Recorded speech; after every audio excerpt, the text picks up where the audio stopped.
Magandang araw po sa inyong lahat. Ito po ay isa na namang patunay. Gusto ko pong i-share yung isang damdamin ng isang ate na katuwaan na makita ang bunso naming kapatid. Nung una, yung pangatlong bunso namin na naipakita ko yung kanyang naitayong bahay. Ito naman napundar ng kapatid kong bunso, kapatid naming bunso, ikasampu sa amin. Ito, halika kayo, o tignan natin. Ayan, ayaw muna niya magpakita kasi shy. Pero siya yung bunso namin. Siya yung bunso namin. Nakakatuwa. Sobrang nakakatats. Ito yung pinaghirapan niya. Actually, nagbarko po siya. Yan. Ayan.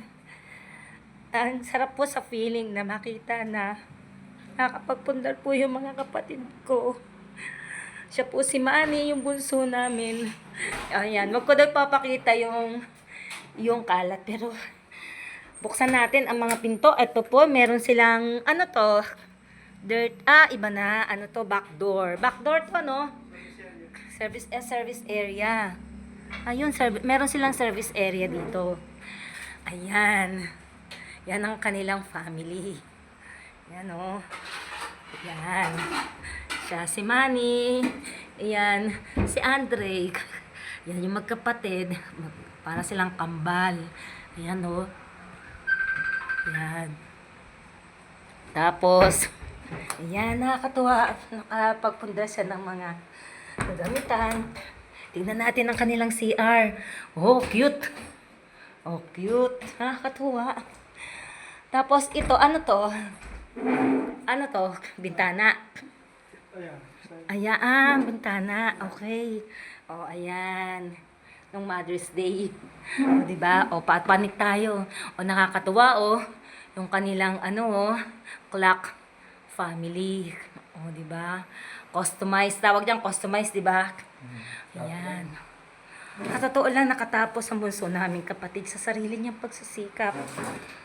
Proud na proud ako sa bunso naming kapatid. Ayan. Huwag ko daw ipakita ang mga kalat. Pero ayan yung kanyang furniture. Pero ayan siya. Wag lang daw yung mukha niya. Shy kasi siya. Ayan. Pero nasa real estate po siya. Pwede ko naman sa comment section yung kanyang page para kung sakaling gusto nyo ng unit, pwede nyo po siya makontak. Yan po yung kanilang pinagkakabalahang mag-asawa. Ito po yung kanilang second floor. First time ko pong nakarating dito. At nakakatuwa na nakapagpundar po siya ng bali. Ito, may CR. Ay, magandang CR dito sa second floor. May CR sa baba. May CR din dito. Oh, maganda. Maganda. Tapos, dalawa ang room. Yan. Okay naman, conducive naman. Yan, may makalat daw. Hindi ko papakita yung kalat. Yan, may sampay dito. Pero this is another room. Yan, this is another room. Yan, medyo may nakasampay lang sa baba. Yan, same size. Alin dito ang master bedroom? Sa likod? Ito?